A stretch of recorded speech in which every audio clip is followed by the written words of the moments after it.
Kurinji Senior Secondary School, CBSE, Namakkal. Successful result producing school in state every year. Administered by the Board of Directors with over 35 years of experience in the teaching field. Special attention on art, craft, music, dance, silambam, yoga, skating and karate. Focus on Hindi Sabha and Spell Bee Olympiad exams. Smart class for effective and innovative learning and well-furnished library. Solitary importance on sports and games in state and national level. WhatsApp facilities to know activities of students and school inside the campus. NEET, JEE, IIT coaching experts from Rajasthan and Andhra Pradesh along with our effective teachers. Admission registration for classes LKG to +2. Kurinji Educational Institution, Kavetipatti, Namakkal. Admission in progress. CBSE, KG to 12, contact 9025895176. Metric 6 to 12, contact 9344567484. For online admission, log on to www.kurinjischoolnkl.in. Students, so in this video we are discussing continuation information of photosynthetic pigments. So that's why under this one I kept as a 2 number. I have given 2. Here just 2 points of information to be discussed, and later we will have the complete information of light reactions. Okay, so now let us see photosynthetic pigments. Remaining information means, in previous video I have given some more information regarding 4 types of pigments: even colors, even chlorophyll A and B, work, graph and all. So that particular information later. So remaining some more information to be discussed. So that is I am going to give you now. Now, though chlorophyll is the major pigment responsible for trapping light, other thylakoid pigments like chlorophyll B, xanthophyll and carotenoids, which are called as accessory pigments, also absorbs the light and transfer the energy to the chlorophyll A. So means here, though chlorophyll pigment is a major pigment, so responsible for what? Trapping of light, trapping the light. Means what is the point? Chlorophyll A is a major pigment, it is a major pigment and responsible for trapping sunlight.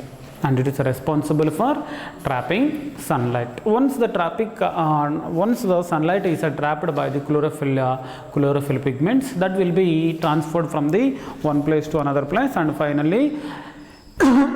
finally helps to formation of ATP as well as NADPH. Sir, here only chlorophyll pigments only are there, sir, means no.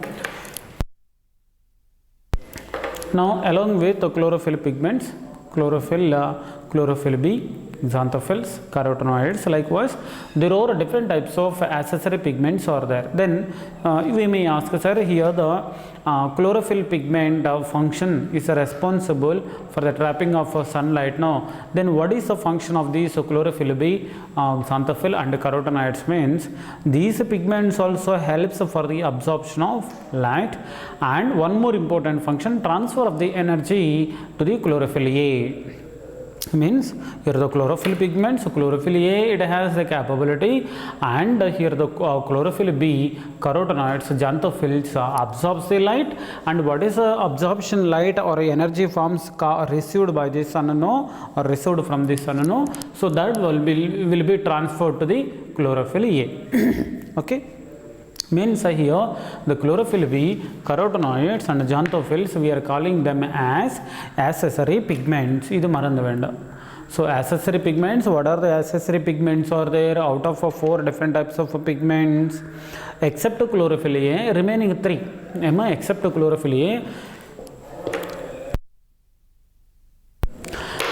chlorophyll A, remaining pigments means chlorophyll B, xanthophylls, carotenoids. So these kind of pigments we will be calling them as accessory pigments. Now indeed they not only enable a wider range of wavelength incoming light to be utilized for the process of photosynthesis, but also protects the chlorophyll A from the photooxidation. So here one one important true what it is now. So now here these chlorophyll B pigment carotenoids xanthophylls, so they will they will receive the incoming light from the sunlight. So while that particular process is going to be continued, so definitely suppose if you are exposing, or suppose if we are exposing to the temperature constantly, means so in our body some kind of problems we will face.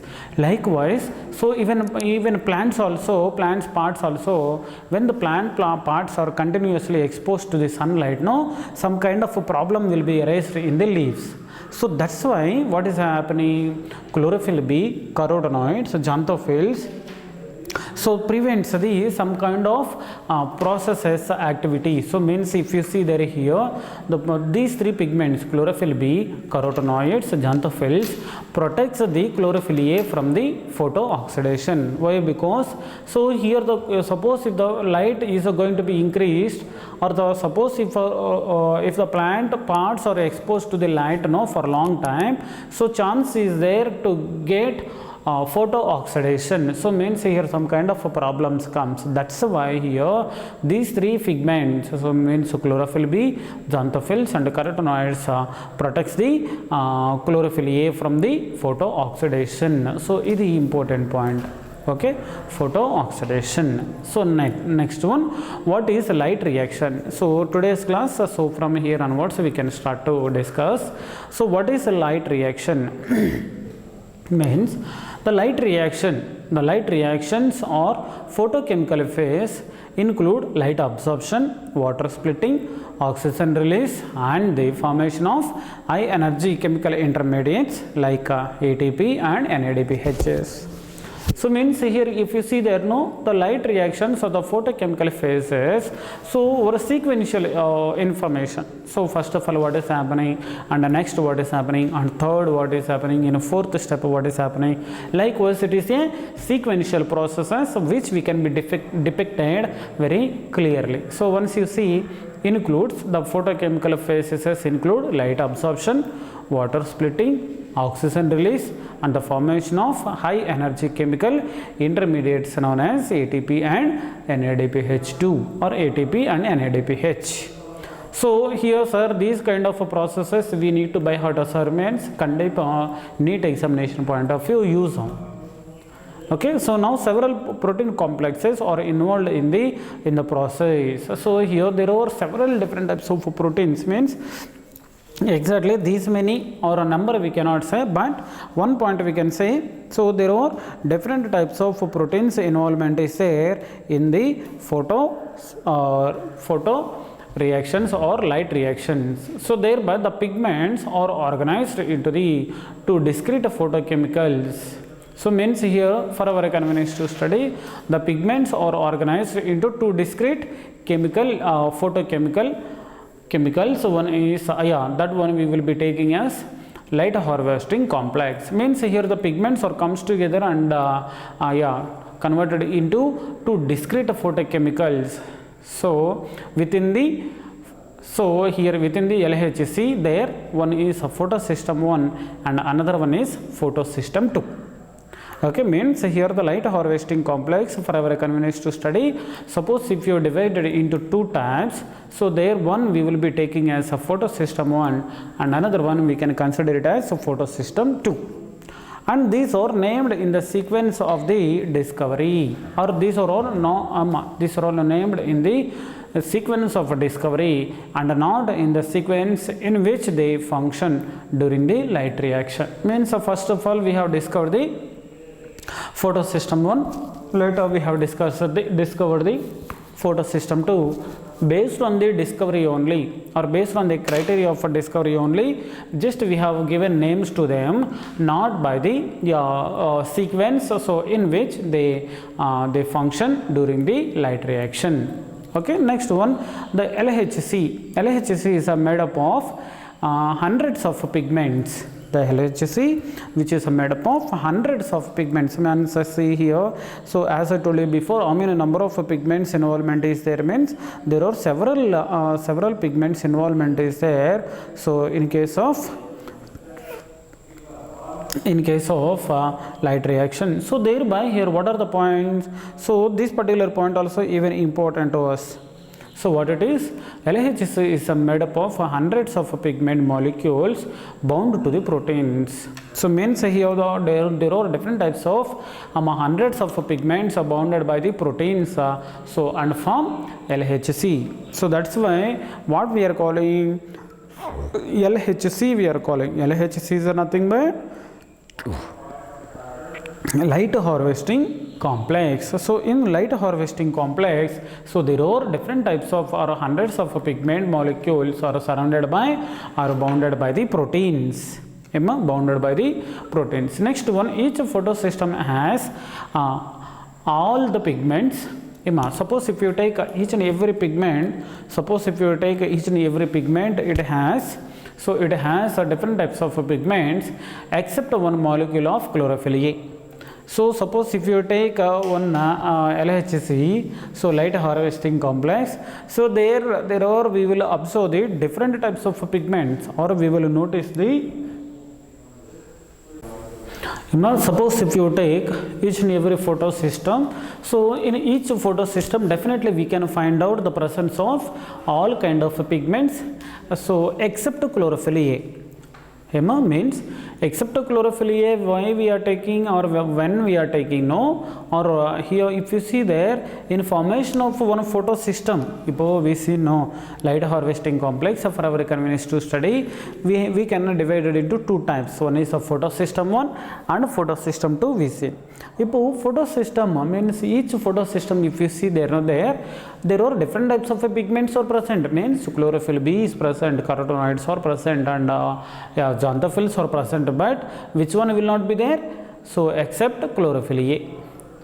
Okay, why? Because so here light harvesting complex means here the each and every photosystem first of all receives the sunlight and later transfers to the chlorophyll A. So thereby here what is happening? So there are different types of photosystems are present. Again, so we will notice the presence of all kind of pigments except chlorophyll A, and a forming forming a light harvesting system called as antenna. Okay, so finally what is happening now? There are different types of pigments like except chlorophyll A, remaining 3 are there, no? So all 3 together comes together and form a antenna. And these pigments helps to make the photosystems move efficient by absorbing different wavelengths of light. So means again, so these pigments have the capability to absorb to make the photosynthesis more efficient. So how they can do or how they can be involved in a efficiency of or efficient photosynthesis means they can absorb the different wavelengths of light. So they can absorb the different wavelengths of light. So that's why, so by absorbing different wavelengths of light, definitely so increase the efficiency of the photosynthesis by the 3 different types of pigments except chlorophyll A. Okay, next one, the single chlorophyll A molecule forms the reaction center. Means in reaction center, chinna age in our weed mele, so one antenna will be there. Aluminum antenna, white color, and black and white TV, suppose whether you have seen or not, suppose if you see the black and white TV, no, so weed mele or a dish will be there. So when suppose the particular dish suppose is moving here and there, so it will not get good signal. At the time now we will go and we will change the direction. One person he will be there inside and one person he will be there outside, and we will communicate is coming or not, TV coming or not. Likewise we will pass the signals. No, did you remember those days? Likewise, so here also what is happening? So there are 3 different types of molecules, means except chlorophyll A all together forms the antenna, and here the chlorophyll alone forms the reaction center. Reaction center. Likewise, the reaction center is different in both photosystems. So different in both photosystems means what we have to understand means, so if our knowledge point of view, photosystem 1 and photosystem 2, likewise 2 types are there now. In photosystem 1, the reaction center chlorophyll A has an absorption peak at P700 nanometers, and hence it is known as P700. Means here in photosystem 1, chlorophyll A absorbs the wavelength is P700 nanometers. So that's why here we will be taking as P700. While in the PS2 it has absorption maximum or absorption wavelength is maximum 680 nanometers and it is known as P680. So thereby what is the point? One photosystem, it absorbs the wavelength of light is 700. What is a photosystem absorbs the wavelength of light 700? That one we have given a name it as PS1 or P700. And another photosystem is there that absorbs the wavelength of light is maximum 680 nanometers. So that particular wavelength we will be that particular photosystem we are taking as a PS2 or P680 nanometers. So this is somewhat information related to the light reactions. Now we are going to enter into the deep information. So on the electron transport. So here just I have given superficial information of electron transport. Tomorrow I will give the entire detailed information of electron transport. Okay, now in a photosystem 2, the reaction center chlorophyll A absorbs P680 nanometers wavelength of red light and causing electrons to become excited. Point you try to understand in PS2 what is happening. The reaction center chlorophyll A absorbs P680 nanometers of red light causing electrons to become excited. Means here did you remember or not, in a light reaction starting here what we have seen, light absorption we seen, later splitting of water we seen, later oxygen release we seen. Now so here in comparison of these three or in a comparison of previous studied one, so what is the first step which occurs in the light reaction? Means is the electrons to be excited first. So first of all electrons should be excited. This is the first one, later only remaining steps includes. So sometimes for our knowledge testing concern, so they will give this kind of bits only. So first of all what is happening in PS2, the reaction center chlorophyll A absorbs P680 nanometers wavelength of red light causing electrons to become the excited. So thereby and jump into an orbit further from the atomic nucleus. So thereby these electrons are picked up by the electron acceptor which passes them to an electron transport system. So consists of cytochromes. Means here if you see the structures of electron transport systems, there cytochromes of proteins are present.